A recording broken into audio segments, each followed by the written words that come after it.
Welcome to the Disc Golf Show, everybody. My name is Nick, and this is episode 15 of the 2026 season.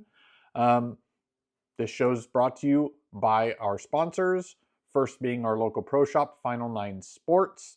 If you are in the Northern California, Sacramento area, they have two locations, one in Rocklin and one in Orangevale. Always support local.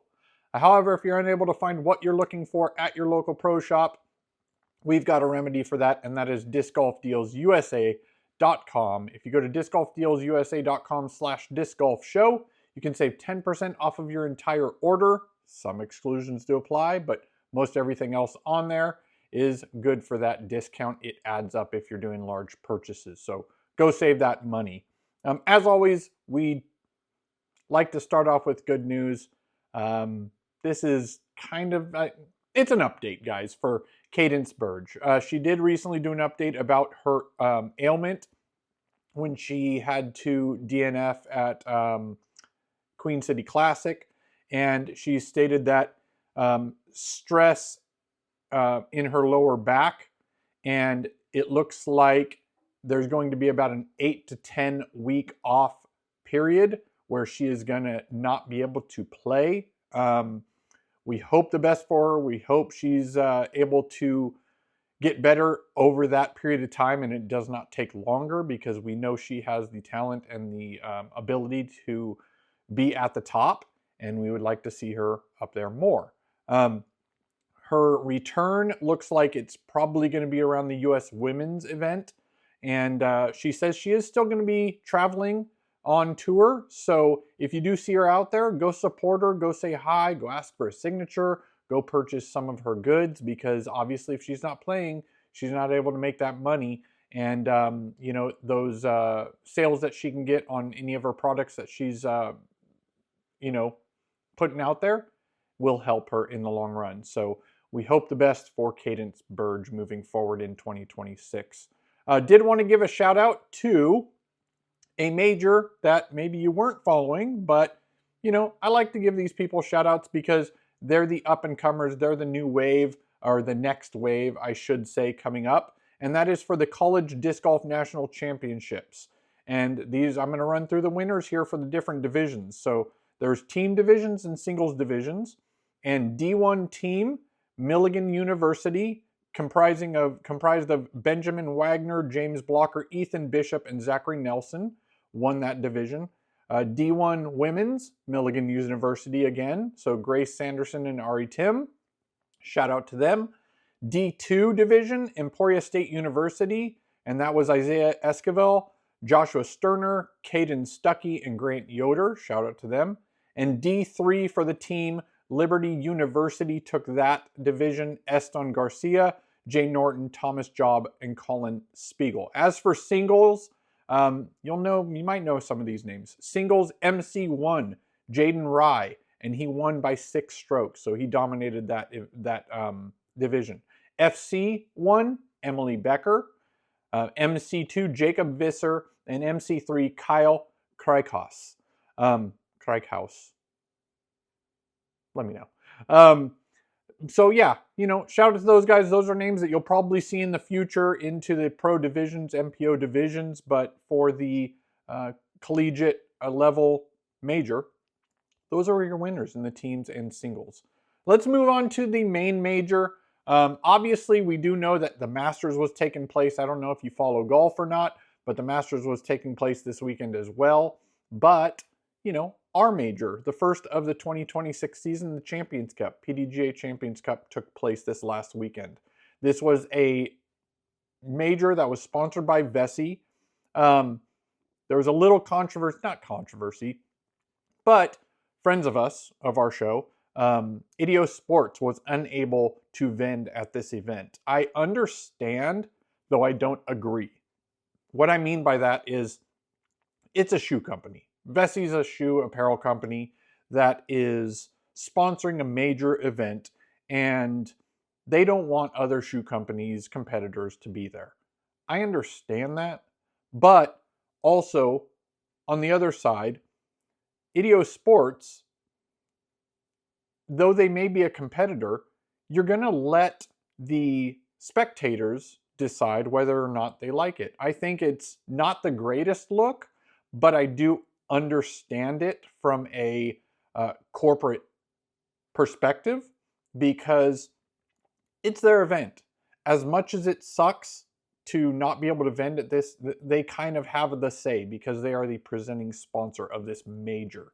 But I do wish that Idio Sports was able to attend and vend at this event because they are a great company, great people behind that brand. And yeah, I'd like to see them out there more wherever they can be. I don't like the gatekeeping stuff personally. I do like how a lot of these majors now are not, even though it's maybe Innova sponsor USDGC, that other brands are coming in and supporting the event and able to be there to vend. I think that's great because you come together, it's only going to be better for the sport. But again, that's just my point of view. However, Idio Sports was able to be out at the Collegiate Major. So at least they were able to be at one of the current majors that was being held this weekend. Though again, I wish they were able to be at the Champions Cup. So either way, guys, it's a personal taste when it comes to footwear, and you know, I don't know whether you go with Vessi or Idio Sports, but I do suggest go checking both of them out to see which one you do lean towards. There were some changes at this event. The main one being hole 1 was the starting hole was actually last year's hole 18. So hole 1, it's kind of a weird hole to start on because that hole was actually a decider, or could possibly be a deciding hole for a hole 18, for a finishing hole.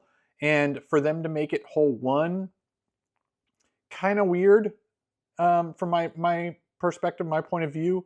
Obviously, you know, I'm not the one making those calls, and they'll figure out whether it is good moving forward for future events. But I don't know. I think the hole 18, which is that long sweeping right along the hill that leans down to the left, that ended up being hole 18. It's a good hole, but I don't think it's a separator hole. There are a couple things though also. For hole 1, old hole 18, a lot of the competitors were saying that having OB there kind of takes away, and main one was being Chris Dickerson, takes away from woods golf. So having OB where you end up in the left or the right off the tee shot, you don't get the ability to scramble and try to save and salvage your par or birdie or whatever you're going for on that hole. I think that is a completely valid perspective. I agree with that because you're automatically there's an excitement part of scrambling and being in the woods and trying to salvage your score on that hole. And I think it goes for hole 18, this year's hole 18 too. The rollaway for me is very possible, and you're kind of relegated to a specific shot on that hole, and most people are going roller. Obviously, it's cool to see rollers, and maybe that being an option is good, but having the forehand because of the angle to the right, the sweeping right, you know, dog leg or whatever you want to call it, I think having that as a possibility is good for the long throwers and for lefties too, backhand lefty. But I get it. Pace of play is a thing, and you don't want them in the woods looking for a long time. I'm pretty sure that's a large reason for OB being lined on certain holes. But I think, you know, disc golf, it's meant for the woods. Let them try to scramble. Other than that, it was a great event. It was fun watching them play this course again. You've seen this course on Foundation coverage on some of their videos that they do. And you know, you're already somewhat familiar with it because of that. If you do watch Foundation, if you don't, go check them out. Go subscribe. But yeah, great course. I think there's definitely some changes and some adjustments that can be made for it. But let's get on with some of the placements. Henna Blomroos was dominant in the first 3 rounds. she kind of wavered. I mean, she did. She wavered quite a bit in the final round, allowing Silva to come back, and only because Silva actually ended up throwing not historic round, but what's a course record round is what I was getting at. But Silva ends up coming back and ends up taking the victory by 1 stroke. So what was cool about that, though, is that both first and second were Finnish players. And not only that, on the lead card, 3 of the players were Finnish. Ida was there in 4th, rounding out the card. Owen was on that card as well. So, you know, you had 1 American and 3 Finns on the lead card. Ida, I believe, got 5th, solo 5th. So shout out to her, that young player coming up.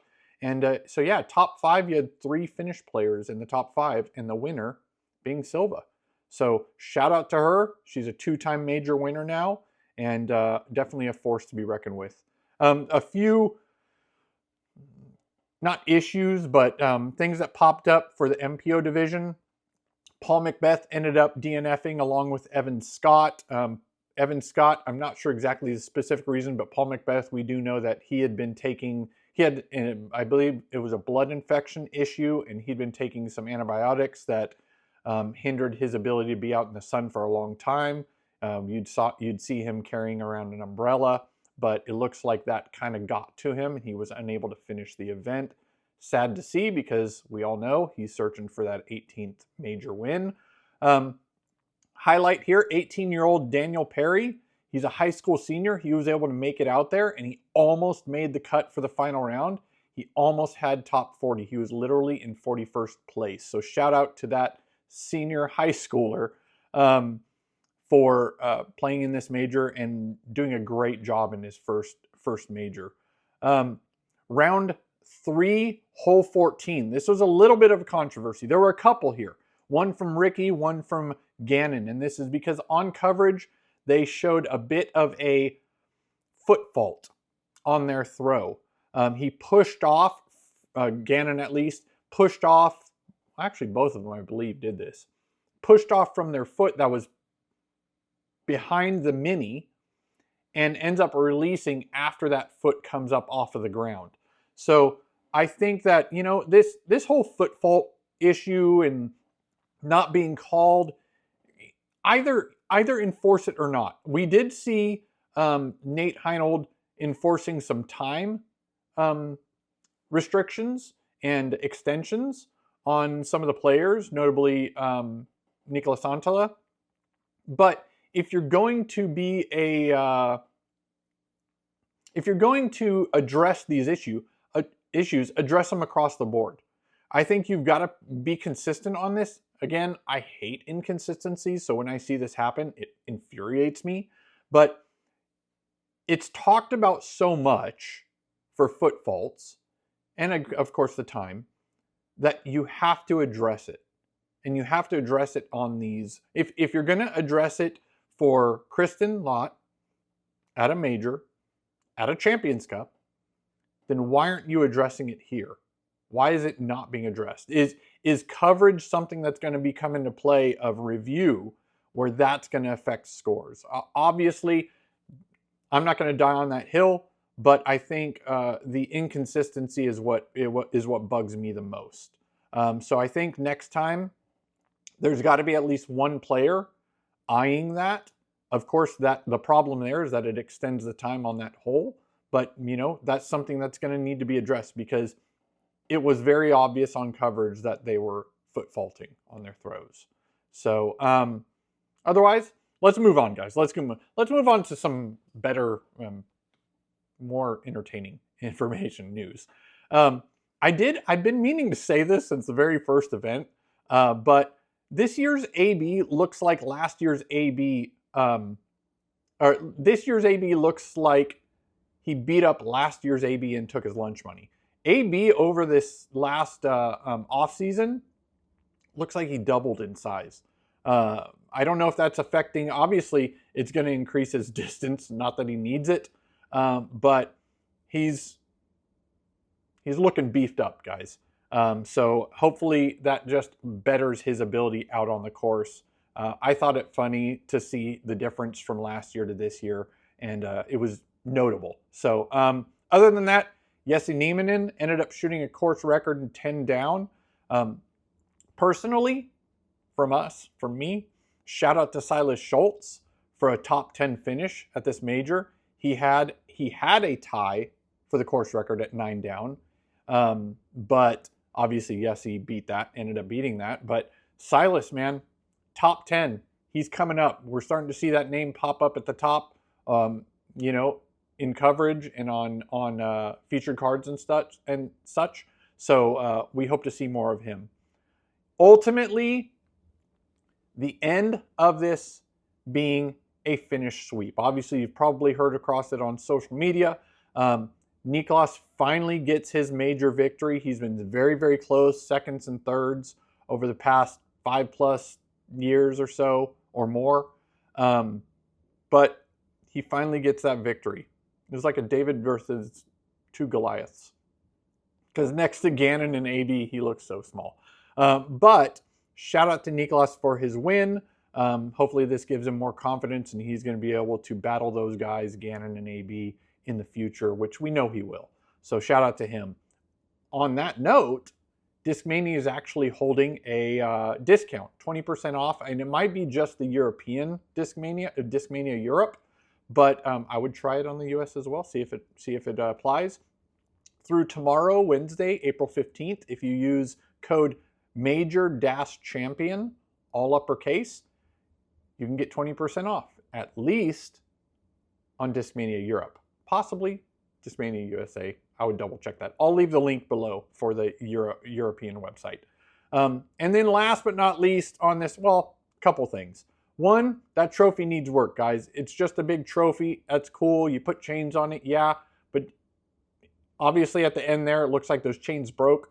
Not a really big fan of trophies breaking. So other than that, that's just a little thing I noticed.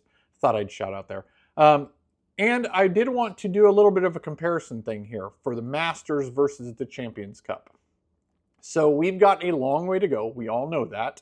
But I like stats. I like numbers. So I thought I'd run through these. Masters, total purse, $22.5 million. First place, actually, I'll go back and forth here. So Masters, total purse, $22.5 million. Champions Cup, total purse, $77,535. First place for Masters, $4.5 million. First place for Champions Cup, $15,000. And this is for the MPO division, obviously, for Champions Cup. We did see that the FPO division was about half on that side, but they also had half the competitors. So 40th place, which I go to 40th place on Masters because they actually pay out through 50th. Actually, they pay out the whole field, but they pay out the cut through 50th at the Masters, being 40th place, taking $96,750. And the reason I did 40th is because that's as far as the Champions Cup goes to at $600. And lastly, all players at the Masters receive 25 grand, whether you make the cut or not. So we've got a long ways to go, guys. I don't complain at all because, you know, baby steps. We'll get there. We'll get there. Even if we don't get there, let's get halfway there. We'll be happy. So anyways, if you do follow the Masters, as well as obviously disc golf, if you're watching me, let me know what comparisons or what things you noticed that were somewhat similar, because on coverage, I noticed some similarities, but also let me know some differences that you saw that maybe you think should be taken into consideration by DGPT, PDGA, all that good stuff for coverage and for running it. Moving on, guys, we do have another, we all like UDisc. We have other apps that we use for keeping track our scores, but Golf Metrix have been around for quite a while, and they recently announced their scoring app is now available on Apple and Google Play. So if you want to try something different, maybe you like it better, maybe you don't, go check out Golf Metrix on your device. All right, let's get into the funky stuff, guys, because it feels like nobody's happy unless they're complaining about something. We will end on a good note, so don't worry. Okay, but let's run through this. There were a few things that popped up on my feed that I wanted to mention here. One being somebody making a post about how professional darts has banned trans women from competing against women, and this is and for me this is somehow an issue. I don't know why. I don't understand why people don't just realize how different male and female are. And I get when it comes to competition, different styles of competition that can be addressed in different ways.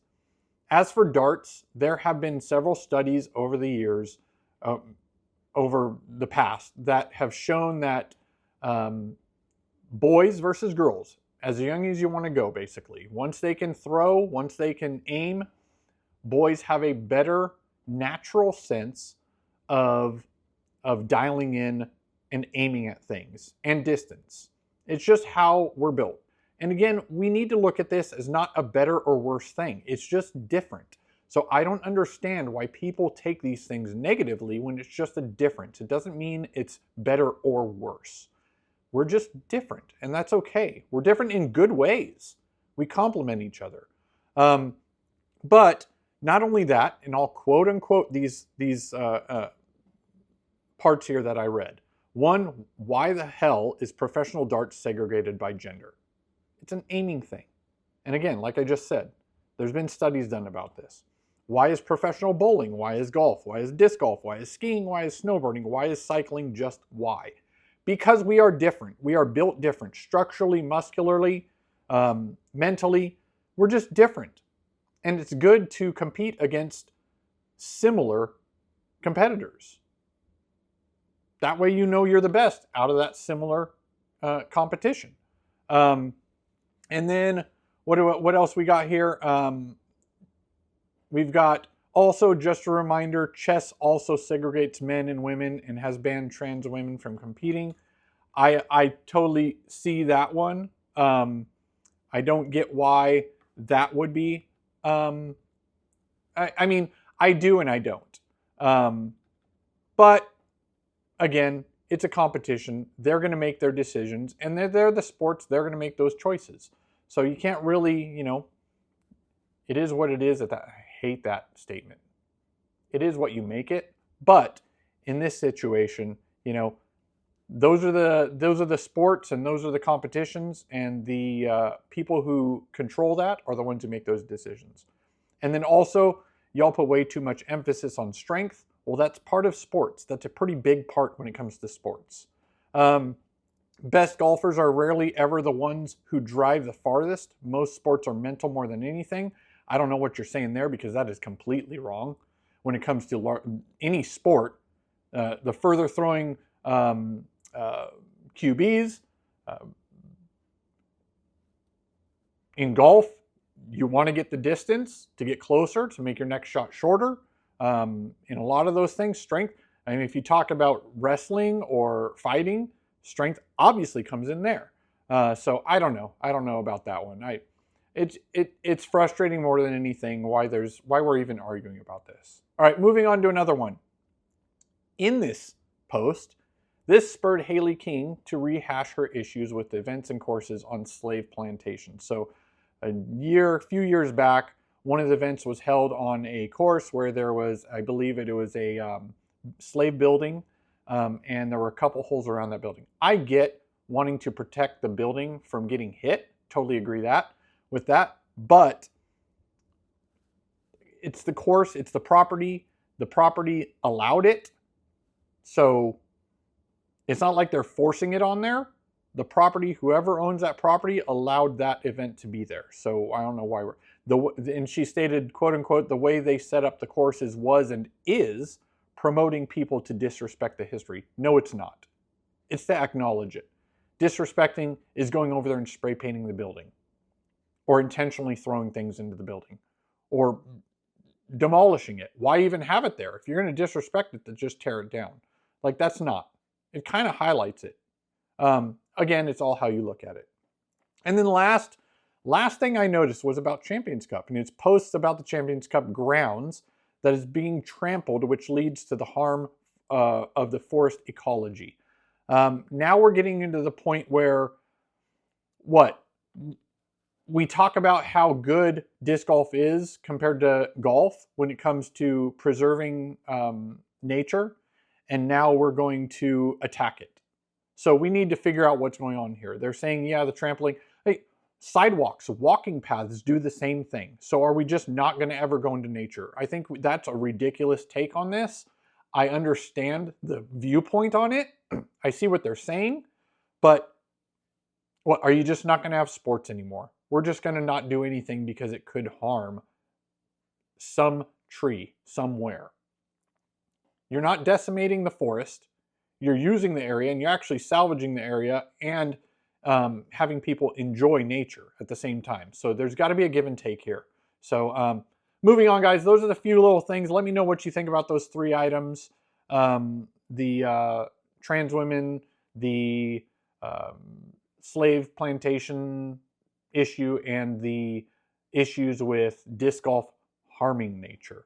Let me know what you think. Last, I told you we'd leave on a good note for the news, and that being Seppo Paju recently teased on his social media a date, and that is all it was, April 20th. So we are as excited as you are, and we will let you know as soon as we know what he's teasing. So shout out to Seppo. We hope he's still going to be involved in disc golf because he's a great ambassador, great person, and we hope to see more of him in our sport.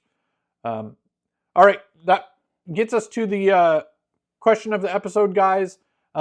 This is pretty simple, but personally, I like to see the viewpoint on you guys on this. On island holes, which do you prefer? Do you prefer to play it with hazard, or do you prefer there to be a drop zone, and why? Obviously, this is going to probably be dependent on the hole itself, and for flow purposes, I get that. I think hazard, for me, is the way I would go, but, you know, let me know which one you like more, hazard or drop zones, and let me know why. All right, before we move on to gear and equipment, guys, do me a favor, hit that subscribe button, the like, the share, the notifications, all the goods. It really is appreciated. Thank you so much. This ended up being a longer episode than I thought it would. All right, we're at gear and equipment, and so we've got a few discs that were recently approved April 13th. This segment is brought to you by discgolfdealsusa.com/discgolfshow. Go there to save 10% off of your entire order, whether it's bags, carts, baskets, large orders, a chunk of discs. That 10% adds up. Some exclusions do apply, mostly new molds. So if you're looking to save some cash, go to discgolfdealsusa.com/discgolfshow. As for the approved discs, we've got the Eternity by Negative, which is the company Negative. We've got Doomsday Discs releasing the Propaganda. We've got Yeet Street Discs having the Adonis approved. And then Elevation Disc Golf also had the Uktena. I think I'm pronouncing that right. UKTENA. All the links will be down below for you to check those out. I don't know if you already throw some of those brands, or maybe you want to try them out. Check it out. As for recent and upcoming releases, Discmania has a few, and first being Q-Line Premier FD, recently released on April 8th. So if you are a Discmania fan and you like those new Q-Line Premier plastics, go check out the FD. They also said that the DD1 for the Q-Line Premier will be releasing on the 22nd, April 22nd. And then they just announced a prototype Swirl S-Line DD4, which is the European Open 2026 fundraiser disc, will be coming April 29th. So keep your eyes peeled for that. And then MVP recently posted the Eclipse Electron Watt Special Edition prototype is now in stores as of the 10th of April. So if you are an MVP fan, go look for it at your local shop. And if not, discgolfdealsusa.com/discgolfshow. And then last but not least, most important item in your disc golf gear, your shoes. Again, we kind of talked about it earlier, but go check out Vessi and Ideo Sports. See which one you like most. Both waterproof, both pretty lightweight. The biggest difference is the angle to the sole. So go check those out. And let me know which one you like more down below. As for upcoming events, we have a couple. we'll give you the next couple weeks worth. April 17th to 19th, this weekend, the 2026 Play It Again Sports Jonesboro Open, presented by Westside Discs. It's a DGPT event, Jonesboro, Arkansas, so check that out. And then April 24th to 26th, the next weekend, the Grip EQ 44th Kansas City Wide Open, another DGPT event, will be held in Liberty, Missouri. So stay tuned for those. And if you have watched or do watch or aren't subscribed to Disc Golf Network, go do so. And I believe you might be able to get the first round possibly free on some of these events. I know that they do that. So go check it out. That leads us to the mailbag, guys, where we give you some products and some videos maybe you haven't seen, maybe you have, but we want to get it out there for people. This product basically being PDGA member tags. So in the past, PDGA has given out member tags when you renew your membership. Now recently, well first, before I get into it, let me know when you started and if you still have your first tag that you got back when you first became a member. I personally just got this. My 20-year tag. Let's see, do that, right? My 20-year tag, which is cool because I just saw Eric McCabe, he posted that he got his 30-year tag. So really cool. I like those things that they do. They're highlighting your support for them. But I do wish that the originals came for free because they used to. But PDGA has teamed up with Paragon Disc Golf, and they did it earlier this year at the beginning of the year. They partnered with the PDGA with Paragon Disc Golf to provide a standard or personalized tags. So standards will cost $5. They're very similar to the old school tags. And then the personalized are larger. Again, you can personalize them with your PDGA number, your name, whatever it is. And that link for those will be down below. Moving on to a video, we've got a couple that I wanted to notate. One being Dude Perfect recently released some more videos about some competitions. And we have Brody Smith and Hunter from Foundation who have teamed up for this event again, which is cool. So looking forward to seeing those videos. If you don't watch them, go check it out. Link will be down below. And then as for the Champions Cup final round coverage, go check out the front 9 and the back 9 videos of the final round for MPO. And those will be down below. It was a great battle. You had AB and Gannon both vying for that first place and coming really close within a stroke here and there. And it was a great finish, but go check it out. Let me know what you liked most about that coverage and who are you cheering on? Let me know. All right, guys, that brings us to the end of the show. Thank you for watching all this time. And we do like to give you some ways you can save some money. So again, if you use, what is it, Major Dash Champion at Discmania Europe, at least, possibly on the US site, you can save 20% off there. Upper Park Disc Golf, if you are looking for a new bag, go check them out. Use code Disc Golf Show. You can save some money there. Big shout out to Disc Golf Deals USA. Go to discgolfdealsusa.com/Disc Golf Show. You can save 10% off of your entire purchase. Bags, baskets, carts, large orders of quantities of discs, all that money, that savings adds up. So go do that. And then last but not least, shout out to our local pro shop, Final 9 Sports. Go support local if you can. If you're in the Northern California, Sacramento area, they have 2 locations, one in Orangevale and one in Rocklin.